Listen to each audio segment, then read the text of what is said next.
بسم اللہ الرحمن الرحیم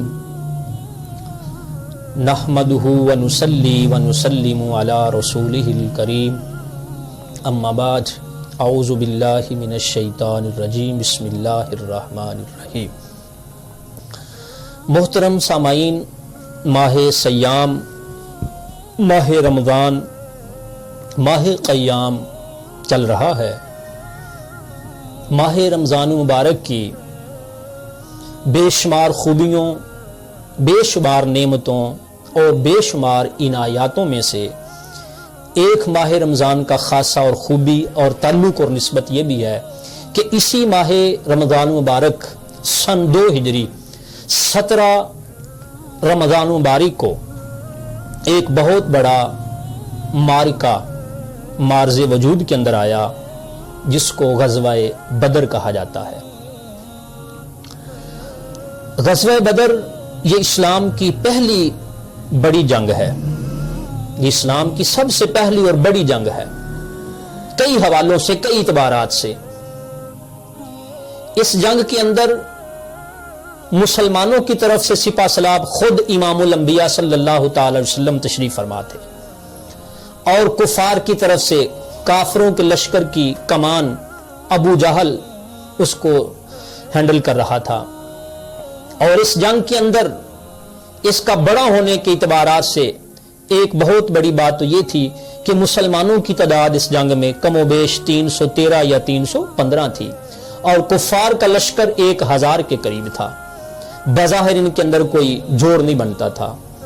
پیارے آقا صلی اللہ تعالی وسلم 12 رمضان مبارک سن 2 ہجری کو شہر مدینہ سے نکلے، اور یہ 17 رمضان مبارک سن 2 ہجری کو یہ واقعہ پیش آیا۔ بدر کا مقام شہر مدینہ سے کم و بیش 80 میل فاصلے پر بدر کا مقام آتا ہے، اور اس کو بدر کیوں کہا جاتا ہے اس پر مورخین کی مختلف آراء ہیں۔ کچھ لوگوں کا خیال یہ ہے کہ وہاں ایک گاؤں تھا جس وجہ سے اس کو بدر کہا گیا۔ کچھ لوگوں کا خیال ہے کہ نہیں، یہاں ایک کنواں تھا اور اس کنویں کا جو مالک تھا اس کا نام بدر تھا، اس نسبت سے اس کو میدان بدر سے یاد کرنا شروع کر دیا گیا۔ بہرحال غزوہ بدر اسلام کا پہلا اور بڑا غزوہ ہے۔ غزوہ اس جنگ کو کہا جاتا ہے جس جنگ کے اندر میرے اور آپ کے کریم آقا صلی اللہ تعالی وسلم بذات خود اس جنگ کے اندر سپہ سالار کی حیثیت سے تشریف فرما ہوں، تو اس جنگ کو غزوے کے نام سے یاد کیا جاتا ہے۔ اس وقت ہم غزوہ بدر کے حوالہ سے ایک بڑی پیاری بات کرنا چاہ رہے ہیں کہ غزوہ بدر اور محبت رسول صلی اللہ تعالی علیہ وآلہ وسلم۔ غزوہ بدر کے حوالہ سے پیارے آقا صلی اللہ تعالی وسلم میدان بدر کے اندر صحابہ کی صفوں کو درست فرما رہے تھے، صف بندی کی جا رہی تھی۔ تو اس صف بندی کے دوران پیارے آقا علیہ الصلوۃ والسلام کے ہاتھ میں ایک چھڑی تھی۔ کریم آقا علیہ الصلوۃ والسلام صفوں کو درست فرما رہے تھے، تو اسی دوران ایک صحابی جن کا نام حضرت اسود انصاری رضی اللہ تعالیٰ عنہ تھا، وہ صف سے تھوڑا سا آگے تھے۔ تو پیارے آقا علیہ الصلوۃ والسلام نے اپنی چھڑی کے ساتھ ان کے پیٹ پر نشان لگایا، ضرب لگائی کہ صف کو درست کرو۔ جب صف درست ہو گئی تو اسی دوران جناب اسود رضی اللہ تعالیٰ عنہ اٹھ کھڑے ہوئے، عرض کرتے ہیں یا رسول اللہ صلی اللہ تعالیٰ علیہ وسلم، میں نے آپ سے قصاص لینا ہے، میں نے آپ سے بدلہ لینا ہے۔ جنگ کا عالم تھا، ایک خاموشی طاری تھی، اور اس کے اوپر پھر اتنی بڑی یہ بات کہ پیارے آقا علیہ السلام کی خدمت میں یہ عرض کر دیا گیا کہ حضور میں نے آپ سے قصاص لینا ہے، میں نے آپ سے بدلہ لینا ہے۔ سارے صحابہ بالکل یہی منظر تھا کہ تمام صحابہ کے نظریات ایک نشتر کی طرح ان کے سینوں میں یہ چبھ رہے تھے کہ اتنی بڑی بات حضور سے کہ میں نے آپ سے بدلہ لینا ہے۔ وجہ یہ کہ حضور آپ نے چھڑی کے ساتھ میرے پیٹ میں نشان لگایا، ضرب لگائی، تو میں نے آپ سے نشان بدلہ لینا ہے۔ پیارے آقا علیہ السلام نے فرمایا بدلہ لے لو۔ تو جناب اسود عرض کرتے ہیں حضور جب آپ نے میرے جسم پہ چھڑی لگائی تھی، نشان لگایا تھا، ضرب لگائی تھی، اس وقت میرا پیٹ بالکل برہنہ تھا، کوئی چیز نہیں تھی، تو لہٰذا آپ بھی اپنے جسم مبارک سے اپنے کپڑے کو اٹھائیں اپنی قمیص کو, اپنی چادر کو اٹھائیں, میں بھی اسی طرح آپ سے بدلہ لینا چاہتا ہوں. ہائے ہائے, یہ بڑا عجیب منظر تھا سامعین, یہ بڑا حیرتناک اور بڑا عجیب یہ نظارہ تھا کہ پیارے آقا علیہ الصلوۃ والسلام نے اپنی قمیص مبارک کو اوپر اٹھایا. جاب اسود رضی اللہ تعالیٰ عنہ آگے بڑھے. جب آگے بڑھے تو جو پہلے باتیں کی تھیں اور اس منظر کے اندر زمین آسمان کا فرق نظر آیا. جناب اسود رضی اللہ تعالیٰ آگے بڑھے اور پیارے آقا علیہ الصلوۃ والسلام کے جسم مبارک کے ساتھ چمٹ گئے اور حضور کو اپنے بازوؤں میں لے لیا, خوب بوسے لیے, خوب اپنا جسم پیارے آقا علیہ السلام کے جسم کے ساتھ مس کیا, اس کو رگڑا. جب یہ منظر دیکھا تو آپ سے پوچھا گیا کہ اسود, ایک طرف تم قصاص کا اور بدلے کا دعویٰ کر رہے تھے, یہ معاملہ کیا؟ تو ہاتھ باندھ کے عرض کرتے ہیں, یا رسول اللہ فدا کا ابی و امی, حضور میرا سارا کچھ آپ پہ قربان جائے, نہ جانے تھوڑی دیر کے بعد کیسے حالات آ جائیں گے, اسی میدان کے اندر میری جان واقعہ ہو جائے, میں شہید ہو جاؤں, میں دنیا سے چلا جاؤں, تو حضور میں چاہتا ہوں کہ میرا آخری وقت آئے تو میرا جسم آپ کے بدن کے ساتھ, آپ کے جسم پاک کے ساتھ مس ہو جائے.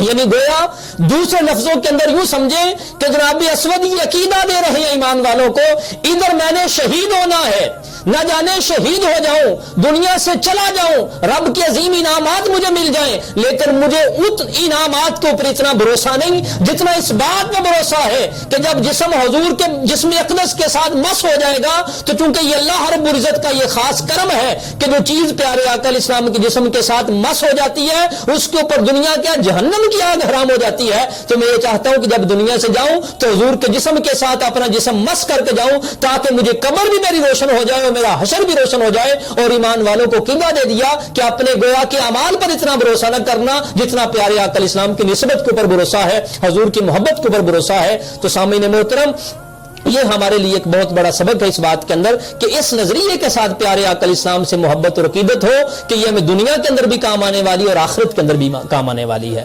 اور ایک اور بات عرض کر کے بات کو ختم کرتے ہیں. جہاں جیسے ہم نے یہ بات کی کہ غزوہ بدر اور محبت رسول, اس بات کو یوں کر کے سمجھ لیں, غزوہ بدر اور وعدے کی پابندی, غزوہ بدر اور وعدے کی پابندی.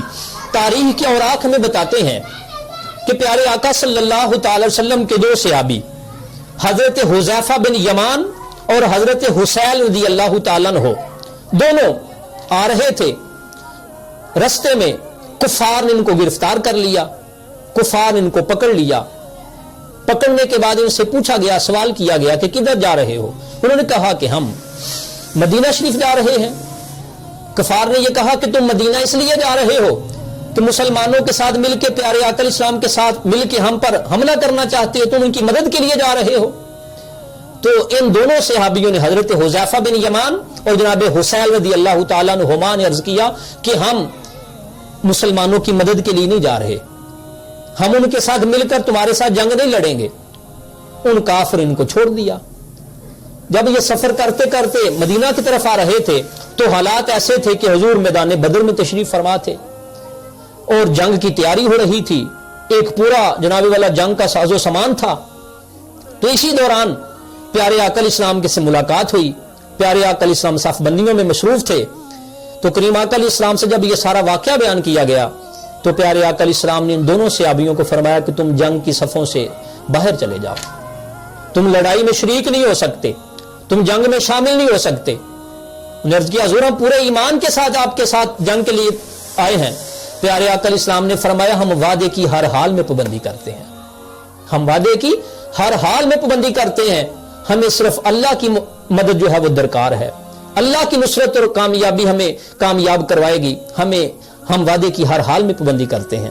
سامعین محترم, یہ واقعہ اپنی جگہ پہ, لیکن 2 منٹ اگر ہم سوچ کر دیکھیں یہ وہ حالات وہ تھے کہ ایک ایک بندے کی ضرورت تھی. یارو دوسری طرف 1000 کا لشکر, ادھر مٹھی بھر لوگ, ان کے مقابلے کے لیے ایک ایک بندے کی ضرورت. لیکن ان سنگین حالات کے اندر میرے اور آپ کے کریم آقا علیہ السلام نے وعدے کی پابندی کر کے دکھائی کہ جب تم ان سے وعدہ جو کر کے آئے ہو کہ جنگ میں نہیں شریک ہونا تو پھر ہم بھی تمہیں شریک نہیں کریں گے. تو پیارے آقا علیہ السلام تو سخت حالات کے اندر وعدہ کی پابندی کر رہے ہیں, اور مجھے اور آپ کو غزوہ بدر کے حالات کو سامنے رکھتے ہوئے اپنا جائزہ لینا ہوگا کہ ہم کتنے وعدے کے پابند ہیں. مسجد کے اندر کچھ, گھر میں کچھ, بازار میں کچھ, بڑی مجلس کے اندر وعدہ کچھ کرتے ہیں اور باہر نکل کے ہمارے حالات کیسے ہوتے ہیں. تو سامعین محترم، غزوہ بدر اور حالات حاضرہ آج ہم سے یہ تقاضا کر رہا ہے کہ غزوہ بدر کے حالات بھی بیان کریں اور محبت رسول بھی کریں، غزوہ بدر کو بھی سامنے رکھیں اور وعدے کی پابندی بھی کیا کریں، پھر ہم کامیاب ہو سکتے ہیں، پھر ہم کامیابی اور کامرانی کا صحیح سہرا ہمارے سر سج سکتا ہے۔ تو سامعین محترم، اللہ رب العزت کی بارگاہ میں دعا ہے کہ اللہ پاک ہمیں قرآن اور سنت کا صحیح فہم اور ادراک عطا فرمائے۔